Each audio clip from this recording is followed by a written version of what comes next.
నమస్తే TV 45 news కి స్వాగతం.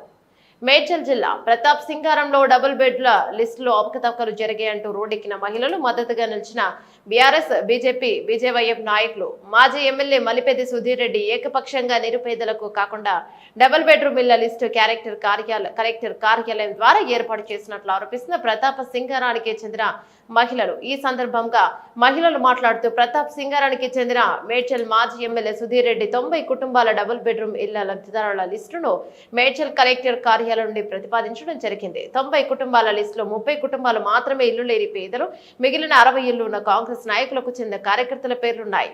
ఎలాంటి ఎంక్వైరీ లేకుండా లిస్టు తయారు చేస్తారు. జూన్ 2వ తేదీన ఈ లిస్టులో ఉన్న వారికి ఇవ్వనున్నట్లు తెలుస్తోందని మహిళలు ఆందోళన చేపట్టారు.